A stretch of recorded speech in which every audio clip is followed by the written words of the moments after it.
Cumprimentamos a todos com a paz do Senhor Jesus. Graças a Deus, meus irmãos, por esta oportunidade que Deus ele sempre tem nos dado de nós estarmos aqui em meio a esta pandemia que tem assolado aí todo o mundo e por que não dizer o nosso Brasil, mas Deus tem nos dado o privilégio de estarmos meditando na sua palavra através do canal da Rede Brasil que Deus tem colocado no coração do pastor da igreja.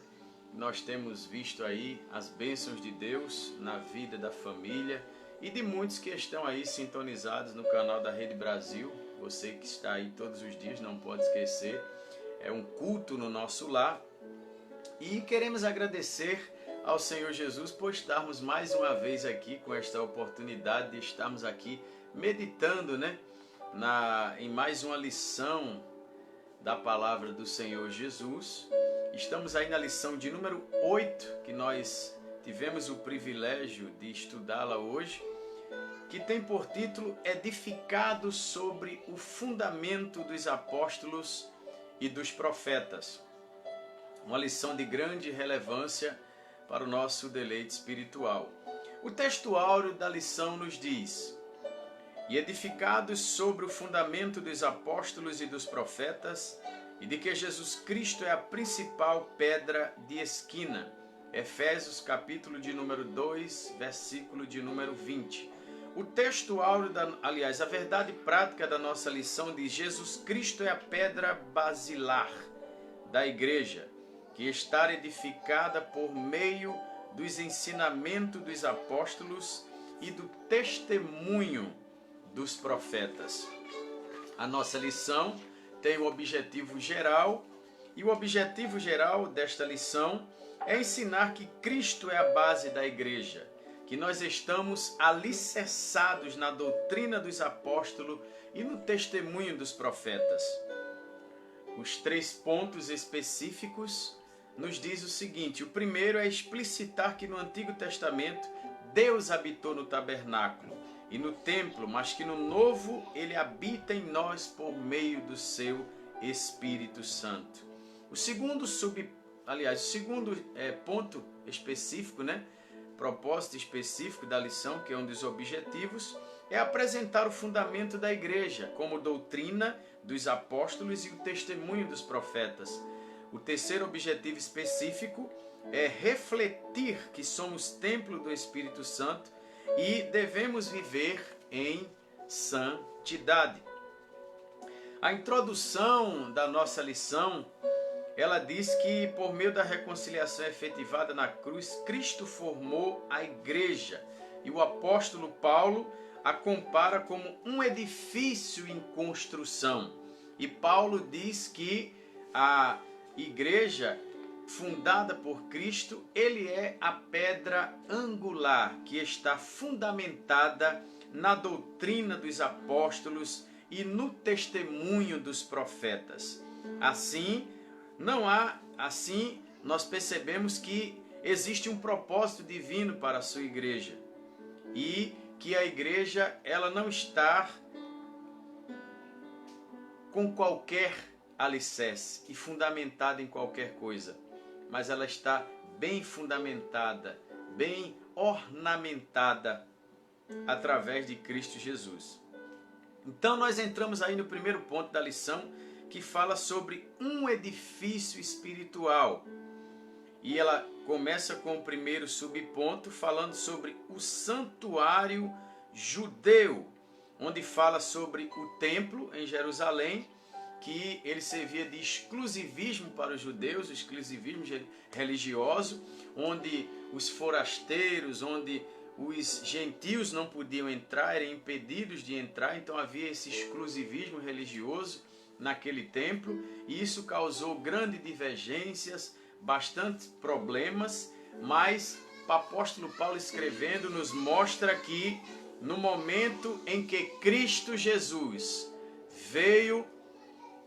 morreu na cruz do Calvário, tudo isso foi quebrado, tudo isso foi acabado, porque Jesus Cristo, ele forma uma nova igreja, ele forma um novo povo, chamado de igreja, onde ele é a pedra fundamental, onde ele é a pedra angular, fundamentada pela doutrina dos apóstolos.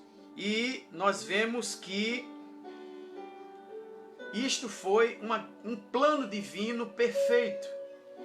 Porque quando Cristo morre no Calvário, que cria outro povo chamado igreja, nós passamos a ser templo e morada do Espírito Santo. E Deus começa a habitar em nós através do seu Espírito. Quando nós passamos a meditar nisso, nós vemos o grande privilégio de Deus para a nossa vida. Não tínhamos este privilégio, não éramos dignos, estávamos distanciados das promessas de Deus e fomos alcançados por Ele, e nós recebemos não só apenas o privilégio de sermos unidos novamente através de Cristo, de sermos enxertados em Cristo, mas sermos também herdeiros da promessa e sermos templo e morada do Espírito Santo. O segundo subponto fala sobre o santuário cristão. Diz que aqueles que pertencem a Cristo são comparados a um edifício onde Deus habita e o Espírito Santo também. O ensino que os apóstolos ensinaram nos lembra que Salomão, ele reconhece isso quando ele diz que aquele templo não tinha a capacidade de Deus habitar nele. Deus não poderia estar ali. A palavra de Deus diz que Deus ele não habita em templos feitos por mãos de homens. O que era que o apóstolo Paulo estava querendo dizer com isso? Que o templo que os homens constroem, que denominamos igreja, Deus ele se faz presente quando estamos reunidos para adorar a Deus, mas ele não mora, ele não habita, ele apenas se faz presente. É aí que entramos no maior privilégio das nossas vidas, porque Cristo não habita no templo feito por mãos de homens, mas ele habita em nós através do Espírito Santo. Os crentes judeus e gentios, nós percebemos que eles se tornaram templo onde o Espírito Santo de Deus habitava, como pedras vivas, edificadas, com um edifício espiritual.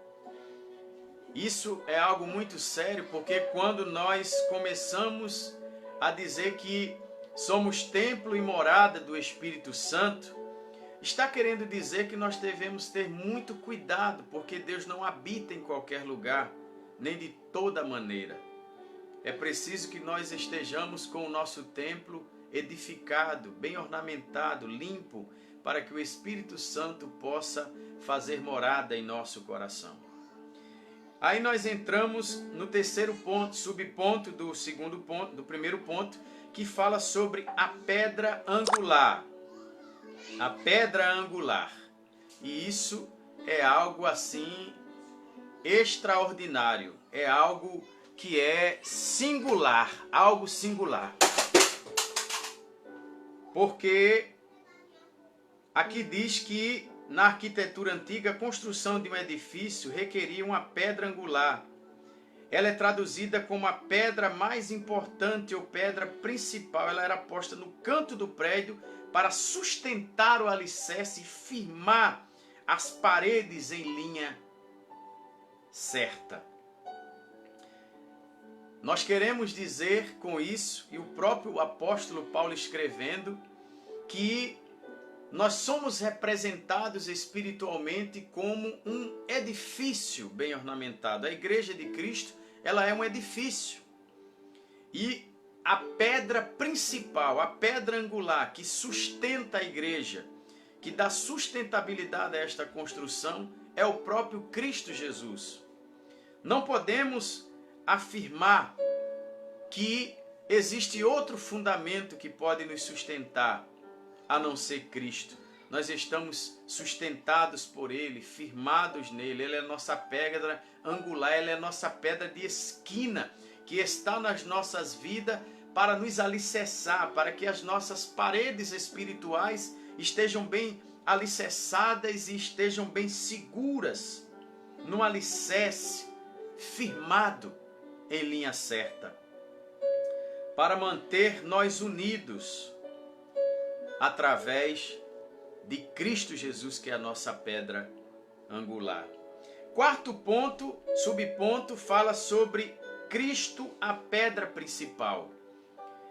A identificação de Cristo como a pedra angular remonta à profecia messiânica em que a pedra que foi rejeitada tornou-se cabeça de esquina, e ele mesmo afirmou ser a cabeça de esquina, conforme está escrito em Marcos, capítulo de número 10. E o capítulo de número 12, versículo de número 10. Como também os apóstolos testificaram que Cristo era a pedra principal. Isso fica claro que não pode haver outro fundamento principal na igreja. Uma igreja onde Cristo não está como a pedra fundamental e principal é uma igreja fraca, é uma igreja fragilizada. Nós encontramos no capítulo de número 3 do livro de Apocalipse, onde através de João, que Deus revela ali na ilha de Patmos, quando ele se dirige à igreja de Filadélfia, no capítulo 3, ele fala para uma igreja que era uma igreja sofrida e que passava grandes provações e perseguições, mas era uma igreja fiel, era uma igreja que suportou todas as afrontas e intempéries deste mundo, porque ela estava, além de bem fundamentada, a pedra principal daquela igreja era Cristo Jesus. Talvez você esteja passando por momentos difíceis na sua vida. Talvez a sua vida não esteja como você esperava. Mas eu quero lhe dizer neste momento que se você colocou Cristo como pedra principal da sua vida, você vai prosperar, você vai vencer. Existe uma grande diferença entre aceitar a Cristo como Salvador e ter Cristo como seu Senhor. Isso fala do homem carnal. O homem espiritual é aquele que aceitou a Cristo como Salvador e Senhor da sua vida. O crente carnal é aquele que aceitou a Cristo como seu Salvador, mas não como seu Senhor. Como pode ser isso? É aquele crente que aceitou a Cristo apenas como Senhor, como Salvador da sua vida, mas não como Senhor. Quem está sentado na cadeira principal, que dirige a sua vida, as suas ações, não é Cristo, mas é Ele próprio.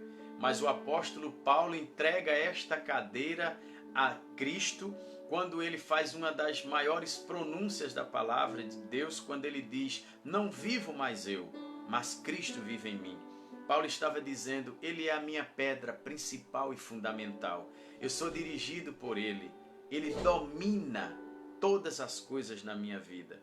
E para que nós possamos estar bem firmados, que nós possamos prevalecer, é preciso que Cristo esteja como Senhor da nossa vida, da nossa história, da nossa casa, esteja fundamentado em nós, para que nós possamos ser vencedores. Aí nós entramos no segundo ponto da lição, onde fala sobre o fundamento apóstolos e profetas.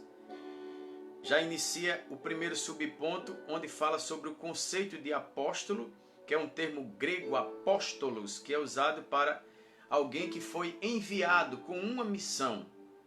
Assim como Cristo foi enviado e considerado também pelo apóstolo Paulo como um apóstolo de Deus, que foi enviado para trazer boas novas e para nos resgatar do pecado. Mateus, Marcos e Lucas, eles usam este termo quando se referem aos 12 escolhidos por Jesus. Eles foram testemunhas oculares do ministério, da morte de Jesus. Eles foram enviados para ter um compromisso com o ministério da palavra, para instruir a igreja. E quando nós falamos isso, o conceito de apóstolos, nós podemos dizer que nós, como aqueles que anunciamos a palavra, somos apóstolos de Deus, porque recebemos este compromisso de anunciar a sua palavra. Um compromisso não só de falar, de instruir, de exortar através da palavra, mas também comer esta palavra, se alimentar desta palavra e viver por esta palavra. O segundo ponto, subponto, fala sobre a doutrina dos apóstolos. Porque aqui diz que, embora não se possa desassociar das pessoas o ofício que ocupavam, o que constitui o fundamento da igreja, não eram os apóstolos. Quando o apóstolo Paulo escreve falando sobre a doutrina dos apóstolos, ele estava querendo dizer que a igreja não estava fundamentada nos apóstolos em si mesmo, e sim na doutrina ensinada por eles. Eles, como enviados de Deus, tinham a missão de anunciar o evangelho, de transmitir aquilo que eles estavam incumbidos sobre a responsabilidade de Deus para anunciar para a igreja como profetas, como mensageiros de Deus. A igreja não estava firmada na doutrina dos apóstolos no sentido dos apóstolos em si, mas na doutrina da palavra, naquilo que eles ensinavam. A igreja estava fundamentada na palavra, na doutrina. E nós percebemos isso. Assim como não se pode mexer na pedra angular depois de colocado o alicerce, igualmente o fundamento da igreja não pode ser violado. Como Cristo disse, todas as coisas hão de passar, mas a minha palavra não há de passar. É isso que fundamenta a igreja, é a doutrina, é o que faz nos manter nos predicados morais, espirituais, alicerçados em Cristo Jesus. E aí nós caminhamos para o terceiro subponto do segundo ponto, onde fala sobre o testemunho dos profetas. Essa palavra grega aqui, profetes, significa proclamador e intérprete da revelação divina. Quando o apóstolo Paulo escreve isto, quando ele fala de profetas, não se trata dos profetas do Antigo Testamento, mas dos apóstolos em si, dos novos profetas, como a palavra de Deus fala, de homens inspirados pelo Espírito Santo, dos profetas do Novo Testamento, destes homens que foram enviados com a responsabilidade de profetizar, de transmitir as boas novas de salvação, a mensagem para a igreja. Se não houver profeta, a igreja se corrompe. E foi por esse motivo que Deus levantou homens preparados, santificados, profetas de Deus, para anunciar a palavra, para exortar a igreja, instruir a igreja em todas as coisas, para que a igreja se mantivesse segura, porque a igreja é o corpo de Cristo. Nós somos participantes desta promessa e somos orientados através dos profetas, usando a palavra de Deus. E aí nós adentramos no terceiro e último ponto desta lição, onde fala sobre edificados para a morada de Deus. É um dos pontos mais importantes desta lição. E eu queria que você prestasse bem atenção nisso aqui, porque me chamou muita atenção. Edificados para a morada de Deus. Aqui está dizendo que é uma construção que está sendo preparada, que está sendo edificada para alguém habitar. E nós sabemos que quando nós vamos construir uma casa, nós nos preocupamos principalmente com o alicerce. Se ele está bem edificado, a espessura da ferragem, a medida do concreto que vai ser colocado ali, para que não haja rachadura nas paredes, para que depois não haja vazamento, infiltrações. Todo um cuidado antes de erguer esta construção, para que ela seja bem fundamentada, para que quando aquele que vai habitar esteja nela, esteja confortável, seguro, de uma casa não só bem edificada, mas também limpa. É aí onde nós entramos no primeiro subponto, que fala de um edifício bem ajustado. A expressão todo edifício bem ajustado cresce, indica um processo contínuo de desenvolvimento do crente. Isso está dizendo, o apóstolo Paulo escrevendo, que nós como crentes, que estamos comparados a um edifício, nós devemos ser bem edificados. Devemos ter um processo contínuo de santificação e de exclusividade para com Deus. Paulo, em uma das suas cartas, quando ele escreve à igreja, ele estava dizendo que ainda não havia alcançado a estatura de varão perfeito. Paulo estava querendo dizer que ele ainda não tinha alcançado esta perfeição. Paulo estava querendo dizer que a salvação é um processo progressivo. Todos os dias nós devemos estar nos preparando, nos santificando, tirando aquilo que atrapalha a nossa trajetória para a salvação. Paulo está querendo dizer nesse edifício bem ajustado, é que para que Deus habite na sua vida através do Espírito Santo, ela tem que estar bem ajustada.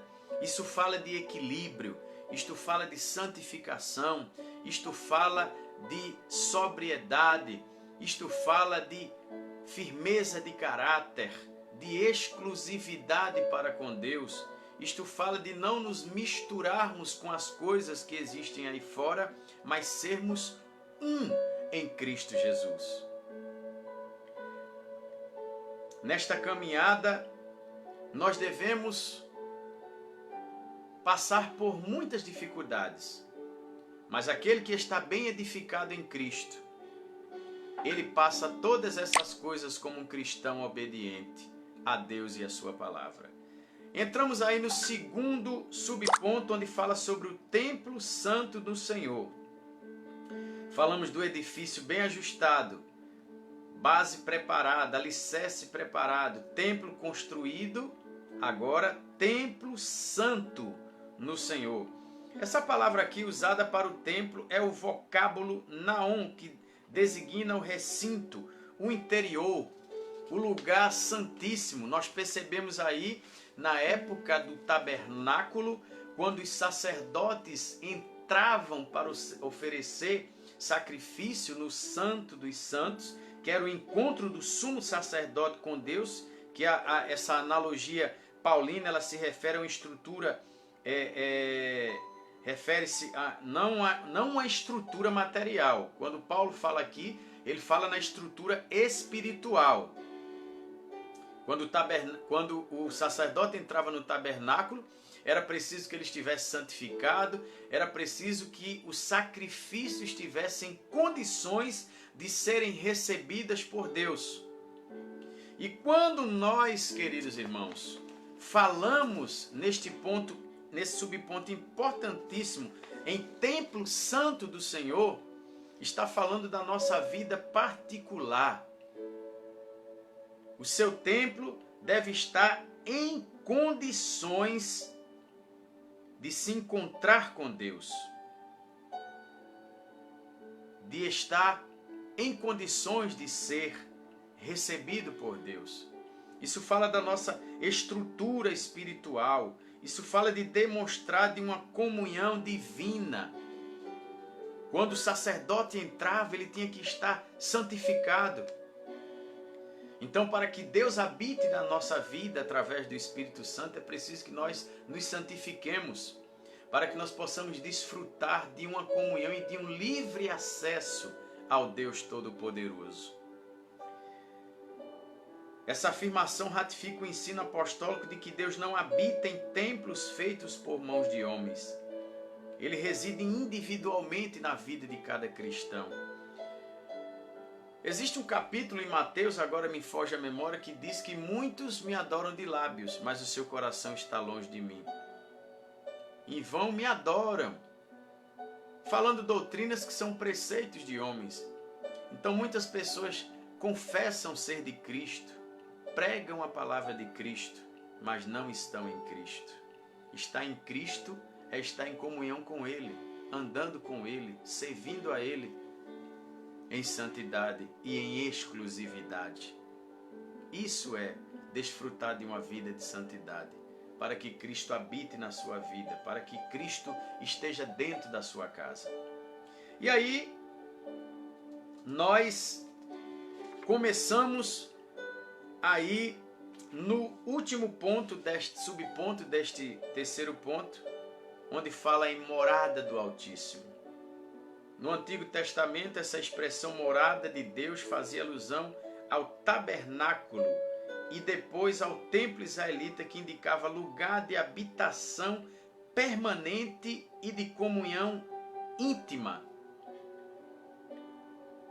O apóstolo Paulo, ele fala aqui para a igreja que nós somos templos permanentes de Deus.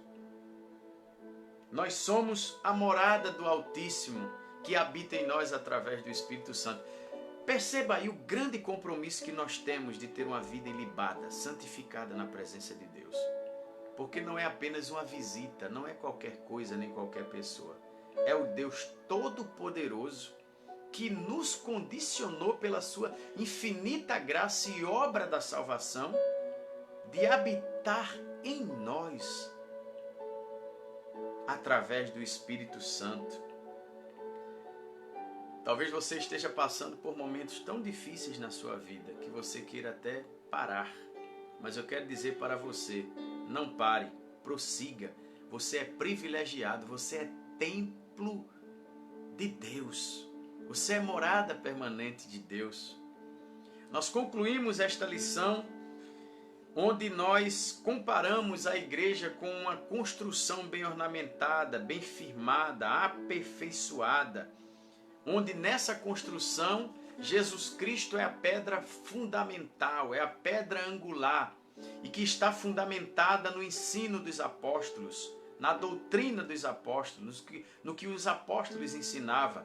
Aprendemos que uma casa bem fundamentada é uma casa bem construída, bem abalizada, limpa, pronta para quem vai morar, ter um conforto. E que se nós quisermos que Cristo passe a ser morada na nossa vida, a nossa morada tem que estar firmada, não em outras coisas ou em qualquer coisa. Mas a nossa vida, a nossa construção espiritual tem que ter Cristo como pedra fundamental, principal em nossas vidas, Senhor e Salvador das nossas vidas. Que Deus te abençoe, que Deus te ajude. Multiplique esta mensagem, entre lá no nosso canal do Facebook, o canal lá de Carlos André, e entre lá, deixe o seu like, se inscreva no nosso canal, para que esta mensagem ela seja propagada e que outras pessoas sejam alcançadas pela palavra do Senhor Jesus. E eu convido a você a orar comigo nesta oportunidade ímpar que estamos aqui. Pai querido, no nome de Jesus, nós te agradecemos por este momento em que nós desfrutamos da Tua palavra, em que fomos alimentados através da Tua palavra e sentimos a presença do Teu Espírito Santo. Nós queremos, Senhor, te pedir que nos ajude para que nós possamos ter uma vida bem ajustada, bem ornamentada, bem estruturada, para que nós possamos ser templos permanentes do Teu Espírito Santo, para que nós possamos ter uma vida espiritual bem ajustada, com comunhão para contigo, Senhor, para que Tu possas ser Senhor das nossas vidas, para que a pedra principal e fundamental do alicerce da nossa vida espiritual seja Tu, Senhor. Senhor, abençoa todos aqueles que ouviram esta palavra, que sejam alcançados, impactados e transformados por esta palavra, que ela possa servir de bússola de orientação para as nossas vidas e possamos permanecer fiéis até a volta do nosso Senhor e Salvador Jesus Cristo. Em nome de Jesus, nos guarda, Senhor, e nos dai um dia tranquilo para a glória do Teu nome e uma noite de paz, em nome de Jesus. Que Deus abençoe você, a sua família, em nome do Senhor Jesus. Amém.